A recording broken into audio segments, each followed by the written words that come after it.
E agora, entrando na reflexão que eu gostaria de fazer com vocês nessa manhã, quem é o seu próximo? Como é que você responderia a essa pergunta? Quem é o seu próximo?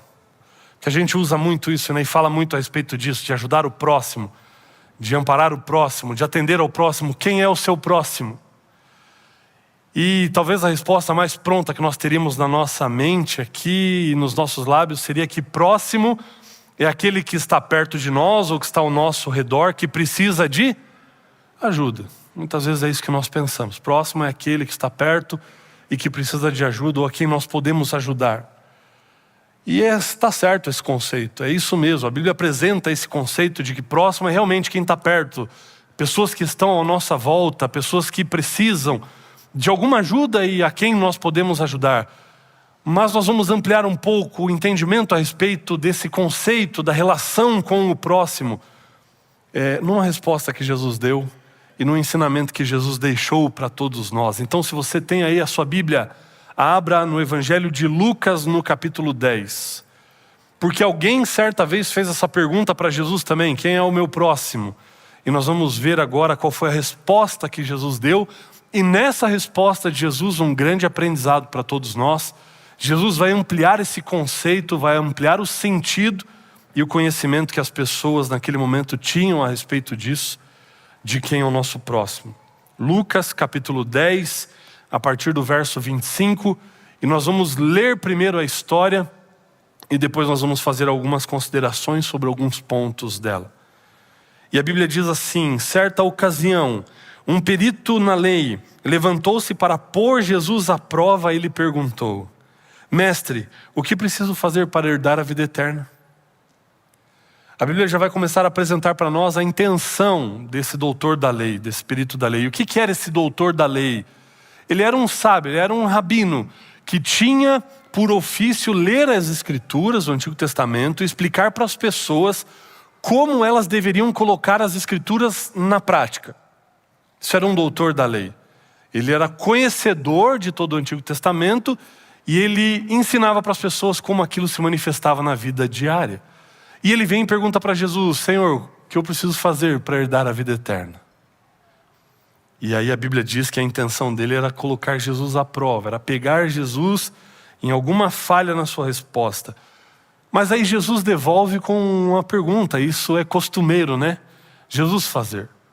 E na verdade Jesus ele fez mais perguntas durante o seu ministério do que necessariamente deu respostas. E a gente costuma dizer que Jesus é a resposta. Talvez nós poderíamos dizer que ele também é a pergunta. Porque ele pergunta muitas vezes e a pergunta direciona a vida das pessoas, não é? E Jesus devolve a pergunta dizendo: o que está escrito na lei? Respondeu Jesus: como você a lê? Jesus devolve a pergunta baseado no ofício dele, porque era a responsabilidade dele, como um doutor da lei, ler as Escrituras e ensinar o povo como ela se manifestaria na prática. E agora ele pergunta para Jesus e Jesus devolve: bom, mas esse é o seu ofício, como que você interpreta isso? Qual a interpretação que você tem das Escrituras a respeito de como herdar a vida eterna? E aí esse camarada ele vai dar uma resposta extraordinária. É uma resposta que talvez você tenha grifado aí na sua Bíblia. Porque esse texto é extraordinário, o conhecimento que ele tinha. E ele vai responder no verso 27. Ame o Senhor, o seu Deus, de todo o seu coração, de toda a sua alma, de todas as suas forças e de todo o seu entendimento. E ame o seu próximo como a si mesmo. Uau, que resposta! Que resposta extraordinária. Tanto é que nós usamos a resposta desse doutor da lei. Em muitas das nossas conversas, em muitas das nossas argumentações, que resposta extraordinária. Mas aí vem o que Jesus fala para ele na sequência. E no verso 28 disse Jesus: você respondeu corretamente. Faça isso e viverá. E eu acho até um pouco engraçado o que aconteceu aqui. Porque o camarada é um doutor da lei. Ele deveria ensinar as pessoas de como viver aquilo na prática. E aí ele dá uma resposta extraordinária. E aí Jesus quebra as pernas dele dizendo assim: tá bom, filho, então faz isso que você vai viver. E aí Jesus evidencia a condição daquele doutor da lei, que refletia a condição da maioria dos líderes religiosos da época. Vocês sabem muito, mas praticam pouco. tem ideia do conceito, mas a prática é deficitária. Você sabe qual é o caminho, você sabe onde está a essência de tudo e da salvação. Só falta você se entregar para viver isso. Faz isso e você vai viver. O camarada ficou meio constrangido com a resposta. Porque Jesus fez com que as máscaras caíssem ali. E aí, constrangido diante dessa situação, ele dá sequência à sua argumentação e às suas perguntas. Mas ele, querendo justificar-se, perguntou a Jesus: e quem é o meu próximo? Você vê, querendo justificar-se, olha, mas então me explica essa outra parte aqui. Quem é o meu próximo então? E é interessante a maneira como Jesus vai responder. E é interessante a maneira como o judeu lida, né, com o conhecimento e esse pensamento hebraico. Ele é diferente do nosso, que foi mais influenciado pela cultura grega. A gente vai conceituar as coisas, né?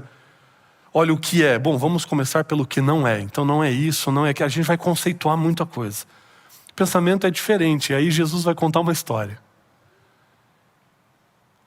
A gente fica esperando uma resposta objetiva. Olha, é isso. Ou não é isso, para daí ir para o que é. E por eliminação, mas Jesus... você quer saber quem é o seu próximo? Então, certo homem, Jesus vai começar contando uma história. Isso é fascinante. E olha a história. Em resposta, versículo 30, disse Jesus: um homem descia de Jerusalém para Jericó. Quando caiu nas mãos de salteadores, de assaltantes, estes lhe tiraram as roupas, espancaram-no e se foram, deixando-o quase morto. Aconteceu estar descendo pela mesma estrada um sacerdote. Quando viu o homem, passou pelo outro lado. E assim também um levita, quando chegou ao lugar e o viu, passou pelo outro lado. Mas um samaritano, estando de viagem, chegou onde se encontrava o homem e quando o viu, teve piedade dele. Aproximou-se, enfaixou-lhes as feridas, derramando nelas vinho e óleo. Depois, colocou-o sobre o seu próprio animal, levou-o para uma hospedaria e cuidou dele. No dia seguinte, deu 2 denários ao hospedeiro e lhe disse: cuide dele. Quando eu voltar, lhe pagarei todas as despesas que você tiver. Qual destes 3 você acha que foi o próximo do homem que caiu nas mãos dos salteadores? Aquele que teve misericórdia dele, respondeu o perito na lei. Jesus disse: vá e faça o mesmo. Jesus conta essa história e o ensinamento fica aqui. Pegou a ideia? Compreendeu o que Jesus fez? Compreendeu qual foi a resposta de Jesus à pergunta: quem é o meu próximo? Nós vamos refletir um pouco a respeito do que Jesus acabou de fazer aqui. E ela é chamada de parábola por muitos estudiosos, mas por outros tantos, também é chamada de história do bom samaritano, porque existe um grupo de teólogos que acreditam que essa história não foi apenas uma mera ilustração, mas que ela tenha acontecido de fato. E que possivelmente alguns personagens dessa história poderiam até estar presentes ali no meio desse povo ao qual Jesus contou essa história. A história do bom samaritano. Essa história ela é muito dinâmica em termos de aplicações espirituais. Porque existem aqui vários personagens, existem aqui vários papéis, existem aqui várias ênfases de estilos de vida. E ela é dinâmica também porque em cada momento da vida nós podemos nos identificar com um personagem diferente. Eu vou deixar um personagem de fora dessa história, mas que para ele caberia um sermão inteiro, que é o dono da hospedaria. Nós não vamos falar dele hoje, porque em algum outro momento nós vamos fazer um sermão só sobre essa figura, o dono da hospedaria. Mas nós vamos abordar a perspectiva dos demais personagens. Porque cada um deles revela para nós talvez uma premissa de vida com a qual nós podemos nos identificar em determinados momentos. Por exemplo, você tem os assaltantes. E aí na premissa de vida dos assaltantes você pode dizer que talvez essa premissa seja a da cobiça. Porque eles viviam cobiçando o que era do outro, desejando ter o que era do outro. E existem pessoas que pautam a sua vida com essa premissa, a premissa da cobiça, e vivem desejando aquilo que é do outro, buscando ter aquilo que o outro tem. E quem vive com base nessa premissa, tem um slogan, né? Tem um ideal, e o ideal é o seguinte: o que é meu, e o que é seu será meu se eu conseguir tomar de você. Conhece gente assim? Tem gente que vive com essa premissa, a premissa da cobiça. O que é meu, o que é seu, mas será meu se eu conseguir tomar de você. Quem são pessoas assim? É aquela pessoa que não consegue vibrar com a promoção do outro lá na empresa, porque queria esse lugar, porque faz de tudo para conseguir o lugar, para passar a perna do outro para conseguir esse lugar. Tem alguém assim lá no seu trabalho? E se de repente você não consegue identificar alguém assim no ambiente do seu trabalho, toma cuidado. Pode ser que essa pessoa seja você. Que deseja o que é do outro, que não consegue se alegrar com o que o outro conquista, com o que o outro alcança. Porque vive baseado nessa premissa, a premissa da cobiça, e isso pode se alastrar para vários aspectos da vida. Casas, carros, títulos, enfim, o que for. Bens materiais, relacionamentos, aquela pessoa que é possessiva e quer ter os relacionamentos que você tem e faz de tudo para que isso aconteça. Pessoas que vivem a premissa da cobiça, manifestada nessa história pelo perfil dos assaltantes. Mas existe um outro grupo que é representado na figura do sacerdote e do levita, que quando passam por aquele homem que estava caído no chão, eles olham para aquele homem, mas olham com indiferença. Eles passam de largo, eles passam pelo lado, eles não param para atender, eles não se sensibilizam com aquilo que está acontecendo, eles dão valor para outras coisas, mas não para aquilo que está diante dos seus olhos. A premissa da indiferença, e nessa premissa o pensamento é: o que é meu, e o que é seu continuará a ser seu, se você puder defendê-lo. Outro pensamento que poderia expressar muito bem essa premissa da indiferença é: cada um com seus problemas. Problema seu, não é meu. Cuide dos seus problemas que eu cuido do meu. Então eu me isolo da comunidade, da sociedade, da irmandade. E aí eu não me sensibilizo mais. Quando eu venho a um culto aqui, alguém faz um pedido de oração, eu simplesmente tenho pena, tenho dó, mas isso para mim é indiferente. Eu não me movo em favor dessa pessoa, eu não me movo para ajudar essa pessoa, eu sou simplesmente indiferente. Cada um cuida do seu. Qual é a premissa que tem pautado a sua vida? Espero que nós não estejamos em nenhuma dessas aqui. Porque aí você tem a premissa do bom samaritano. A premissa do bom samaritano parece ser a premissa do amor. E na premissa do amor, o pensamento é: o que é seu. E o que é meu, poderá ser seu se você precisar. Então a da cobiça: o que é meu, e o que é seu será meu se eu conseguir tomar de você. A premissa da indiferença: o que é meu, o que é seu, e vai continuar sendo seu se você puder defender.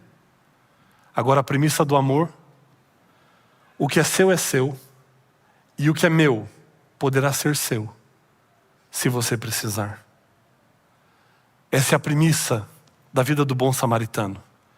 Essa é a premissa daqueles que escolhem ser discípulos de Cristo. Porque entendem que aquilo que Deus te deu, Ele não deu para que isso pare em você, mas te deu para que isso transborde de você e possa alcançar a vida de outras pessoas. Deus te deu dons não para que você apenas cresça, não para que você apenas conquiste, mas para que isso seja colocado a serviço dos outros, para que eles também cresçam, para que eles também conquistem. Nós somos apenas um conduto, nós somos apenas um canal de bênção. Quando Deus nos abençoa, é para que isso transborde, possa fluir através de nós para alcançar o outro.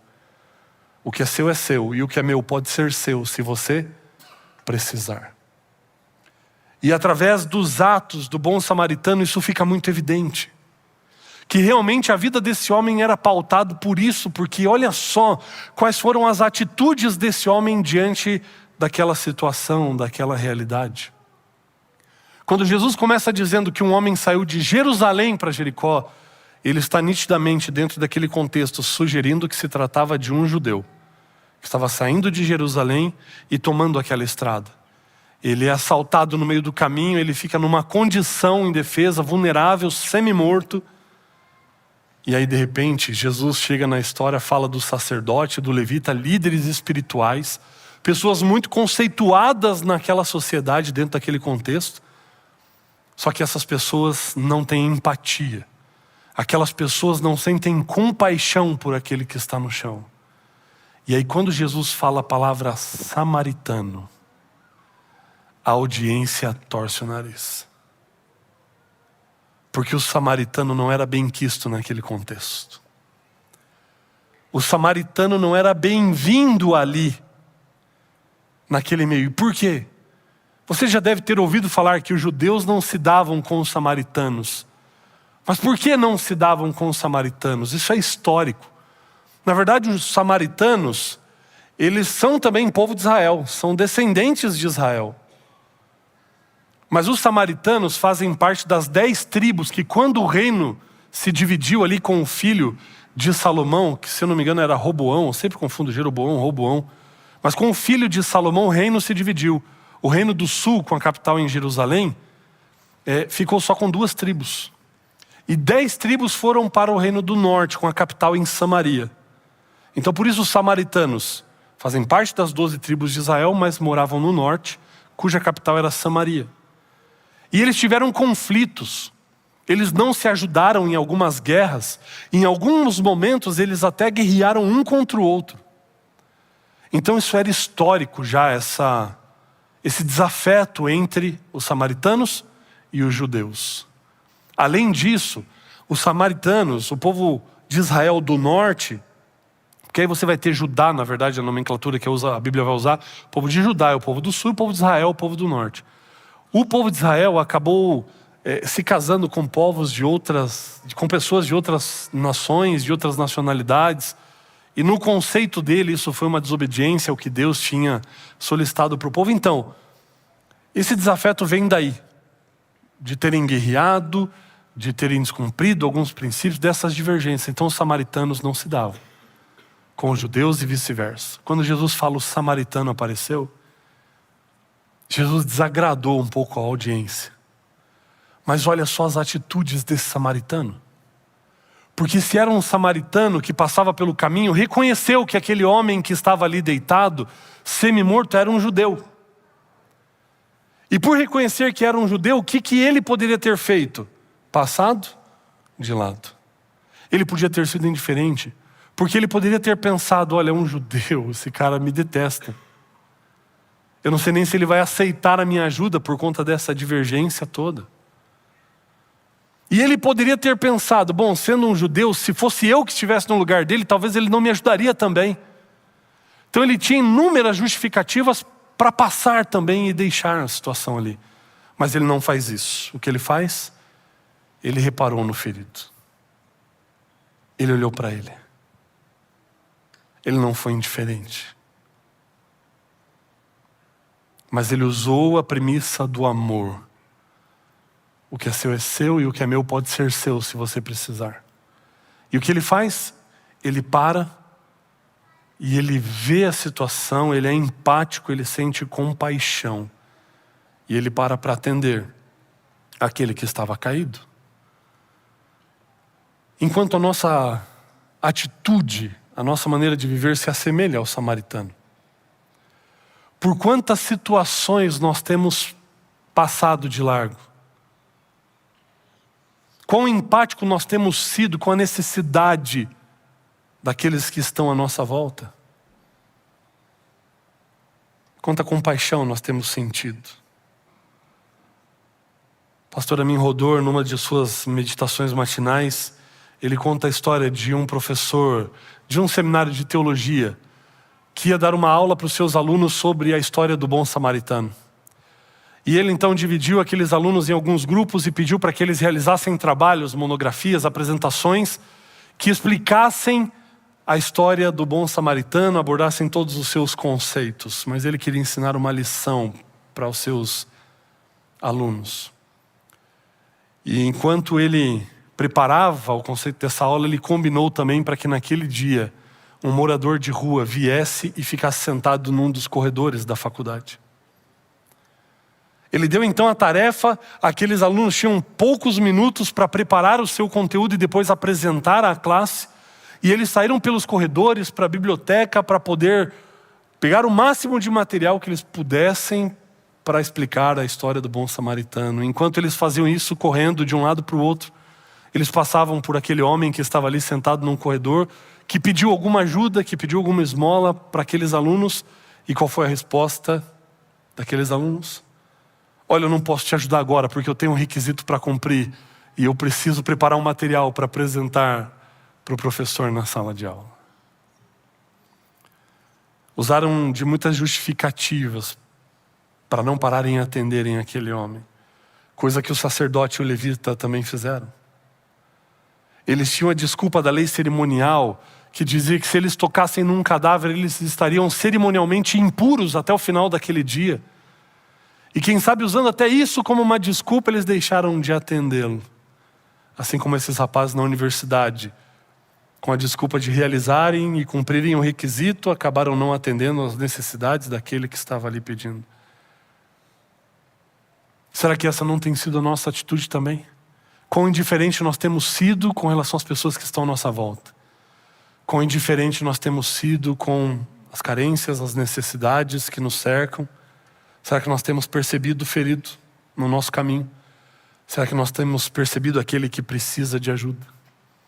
Esse samaritano, ele reparou na condição daquele homem e teve compaixão dele. Ele poderia justificar, olha, ele é um judeu, eu sou um samaritano, não dá certo essa relação. Ele poderia ter se justificado de muitas maneiras, mas ele não o fez, mas ele parou, porque ali ele viu um ser humano acima de qualquer outra coisa. Viu um ser humano criado por Deus que precisava do seu auxílio. Ele arrisca a sua vida, ele se coloca também numa condição de vulnerabilidade. Porque quem sabe aquilo poderia ser um golpe, quem sabe os assaltantes poderiam estar forjando aquela situação, quem sabe eles pudessem estar escondidos ainda para assaltar aqueles que parassem para ajudar. Ele arrisca a sua própria vida, ele se coloca numa situação vulnerável. Mas a compaixão o move e a misericórdia que ele sente também. Ele tratou do ferido e para tratar o ferido, ele dispõe de todos os seus recursos. Veja só, cada coisa que esse samaritano faz, empregando aquilo que ele tem em favor do outro, ele toma aquele homem nos seus braços e o coloca sobre o seu animal, ou seja, ele dedica o seu esforço. Ele também coloca o seu patrimônio, que era o animal, ao dispor daquele homem que precisava, então ele dispõe também dos seus bens. Ele vai a pé, pelo restante do caminho até a hospedaria, para que aquele homem vá numa condição mais confortável, então ele se sacrifica em favor daquele. Chegando na hospedaria, ele também dispõe de recursos financeiros, porque ele deixa lá 2 denários e diz, cuida dele quando eu voltar. Se você gastar alguma coisa a mais, eu vou indenizar você, eu vou repor para você. E ele cuida num primeiro momento, dedicando além dos seus recursos financeiros, dedicando parte do seu tempo também a cuidar. Ele entrega tudo que ele tem. Ele entrega tudo que Deus deu para ele, para poder servir ao outro, para poder atender a necessidade do outro. Aí Jesus conta toda essa história. Destaca as atitudes do bom samaritano. E aí Jesus vai terminar essa história fazendo de novo uma pergunta. Mas você já prestou atenção na pergunta que Jesus fez e na resposta que é dada? Porque ela vai diferir um pouco do conceito que nós mencionamos no começo. Olha só que coisa interessante. No verso 36, Jesus vai perguntar para aquele doutor da lei, depois de ter contado essa história, qual destes 3 você acha que foi o próximo do homem que caiu nas mãos dos assaltantes? E qual é a resposta do doutor da lei? Quem é o próximo? O que usou de misericórdia para com ele. Você percebeu a inversão que Jesus fez aqui? Porque Jesus perguntou, qual destes 3 era o próximo? De quais 3 Jesus está se referindo? Ou a quais 3? O sacerdote, o levita e o samaritano. E a resposta é que o próximo é o samaritano. Bugou aí, não? Jesus não responde aquela pergunta diretamente, mas indiretamente. E ele amplia o conceito para dar a quem fez a pergunta uma grande lição e, consequentemente, para todos nós. Porque no nosso conceito está muito enraizado o conceito de que próximo é quem precisa. De que próximo é aquele que é ajudado. Mas aqui Jesus amplia o conceito e até traz outro conceito que vai ser somado a esse para a nossa experiência.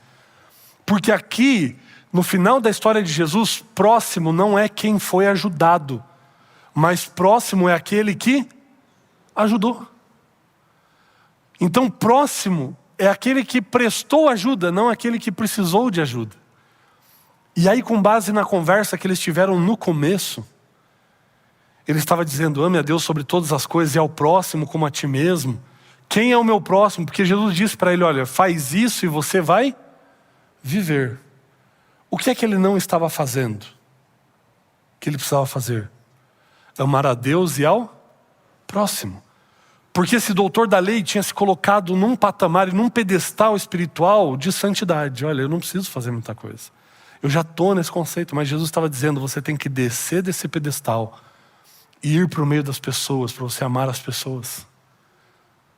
Para você fazer isso transbordar de você e alcançar o outro. Então o que Jesus está dizendo aqui é que próximo também é aquele que se faz próximo. E nesse sentido, o bom samaritano se fez próximo daquele que estava ferido.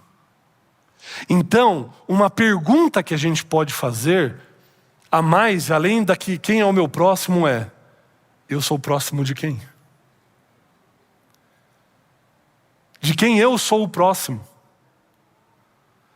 E isso inverte a lógica, por quê? Porque torna você protagonista.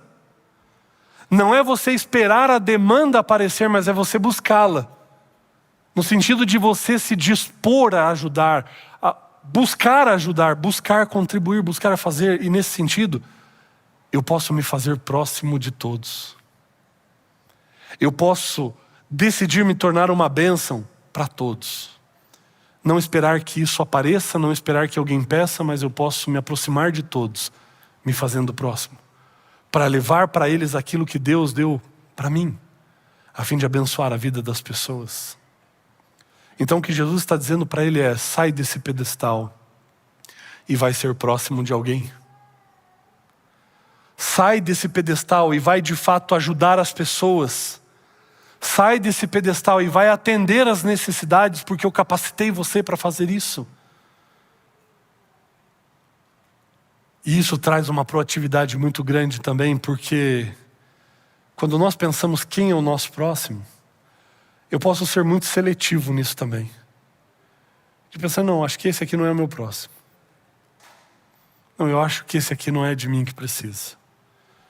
Mas quando eu penso que eu posso ser o próximo, eu posso assumir isso para todas as pessoas ao meu redor. E eu me disponho a ajudá-las em toda e qualquer situação. Agora, você quer ver o quão maravilhoso isso é? Porque quando você olha para as atitudes do bom samaritano, você pode ver uma relação muito íntima e muito próxima das atitudes dele com a atitude de Cristo. E na verdade, nessa história, embora a gente tenda a se parecer muito tenda a querer, parecer com o samaritano, e buscamos isso, nessa história talvez quem melhor represente a minha e a sua condição é o homem que estava caído no chão. Porque nós fomos assaltados pelo pecado. E o pecado nos deixou mortos, condenados. E essa era a nossa condição. Mas quando Jesus passou por nós no caminho da nossa vida, Ele não simplesmente passou, mas Ele reparou em nós. Ele olhou para mim, Ele olhou para você, não como multidão, mas como um indivíduo. Te olhou como filho, como filha. E Ele teve compaixão de nós. e tendo compaixão de nós, mesmo que nunca possamos dar a Ele uma resposta à altura do que Ele fez, se a condição fosse inversa, Ele nos atendeu mesmo assim, porque somos criaturas dEle, porque Ele nos ama. O que é que Ele faz? Assim como o samaritano da história, Ele se arrisca por cada um de nós. Ele deixa o seu trono no céu e Ele vem viver aqui nesse mundo, e vem nascer nesse mundo tão vulnerável quanto um bebê. Ele se arriscou. O plano da salvação poderia ter acabado em muitos momentos, porque Ele era um bebê indefeso, vulnerável como você e eu. Mas Ele se arriscou por cada um de nós. Quando você olha a história, o samaritano para e ele toma ali uns primeiros cuidados com a ferida daquele que estava caído. E no texto a Bíblia diz que ele usou duas coisas para colocar sobre as feridas: vinho e óleo. Vinho e óleo. E aí quando eu olho para a vida de Cristo, a relação ela é perfeita. Porque Cristo veio aqui e entregou por nós também vinho e óleo. Vinho, na vida de Cristo, é símbolo do seu sangue. Derramou o seu sangue para limpar as nossas feridas, para limpar a mancha do pecado. Óleo na Bíblia é símbolo do quê? Do Espírito Santo. Ele deixou para cada um de nós o seu Santo Espírito, para que Ele possa nos aperfeiçoar, para que Ele possa prosseguir nesse processo de cura, de restauração, de restabelecimento. Ele dedicou tudo aquilo que Ele tinha, dedicou a própria vida, dedicou o seu tempo habitando aqui por pelo menos 33 anos, mas estando na vida de todos nós o tempo todo. E aí quando a gente olha para essa história e para a história de Cristo, a gente entende que Cristo, Ele se fez próximo. Ele é o nosso próximo. Ele é aquele que usou de misericórdia para conosco. Ele se fez próximo a cada um de nós, deixando tudo que tinha, assumindo a forma de servo, para salvar a mim e salvar a você. De quem você é próximo? Talvez essa seja a pergunta que a gente tem que se fazer mais durante esse ano. Não perguntar quem é o nosso próximo, mas perguntar de quem nós somos próximos. De quem nós somos o próximo. E para tornar ainda mais pessoal, de quem eu sou o próximo. A quem eu posso ajudar, a quem eu posso abençoar. Porque esse é o chamado de Deus para mim e para você. Foi para isso que Deus chamou você. Para salvar você, mas para que você seja instrumento na salvação de outras pessoas também. Quantas pessoas você não conhece no seu dia a dia que estão feridas pelo caminho, machucadas pela vida, machucadas pelas dificuldades, sofrendo pelas incertezas, pela falta de propósito, e de repente Deus colocou você ali para que você repare nessa pessoa, para que você tenha compaixão dessa pessoa e possa levar aquilo que Cristo deu para você, para preencher o coração dela também. Eu louvo a Deus porque muitas pessoas têm respondido a esse chamado. Muitas pessoas têm se voluntariado para trabalharem aqui nessa comunidade com esse propósito e com esse objetivo de servirem as pessoas. Nós temos hoje já cadastrados 125 voluntários. Mas você que ainda não se cadastrou, pode atender esse convite também. Eu vou pedir para os nossos amigos da técnica colocarem na tela o QR Code. Você pode pegar o seu celular aí. E você pode apontar o seu celular para o QR Code. E se por acaso não aparecer na tela por algum detalhe, você pode ver isso no banner ali no saguão de entrada. E você pode preencher. Nós teremos um treinamento para os voluntários no dia 11 de fevereiro às 17 horas aqui. As inscrições, está aí o QR Code. As inscrições vão até o dia 30 de janeiro. Se você quer encontrar um departamento, um ministério, um lugar para você servir as pessoas, esse é o lugar. Você precisa preencher esse cadastro. Porque Deus vai usar você para, através de você, alcançar outras pessoas. Para junto conosco se tornar próximo das pessoas que vierem aqui. Para nós podermos entregar para elas aquilo que Cristo deu para nós. Que todos os nossos dons, talentos, recursos sejam empregados para isso, para alcançarmos as pessoas que estão no caminho e conduzi-las para Cristo Jesus. Que você se pergunte, não quem é o teu próximo, mas você é próximo de quem? Que você se faça essa pergunta de quem eu sou próximo. E que Deus te use poderosamente para abençoar a vida das pessoas ao teu redor.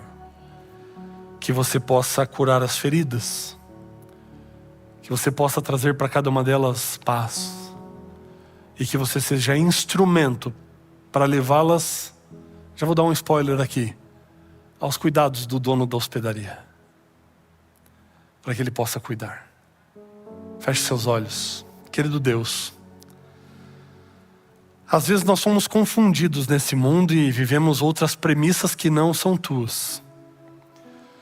Podemos às vezes nos pautar pela premissa da cobiça, da indiferença, buscando apenas os nossos interesses.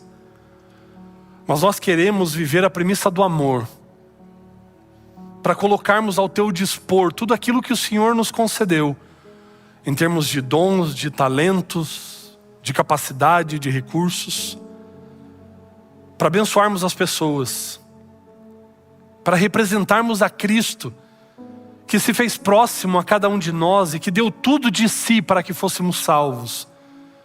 Que possamos dar tudo de nós para que outras pessoas também encontrem a salvação que há em Cristo Jesus. Que sejamos em tuas mãos instrumentos poderosos para espalharmos o teu nome por onde quer que formos. Que sejamos em tuas mãos bênção e luz na vida das pessoas ao nosso redor, por onde quer que formos. Nós te agradecemos pelos 125 voluntários que já temos. E pelos celulares que vi apontados para o QR Code, imagino que teremos muito mais. Toca nos corações, ó Deus.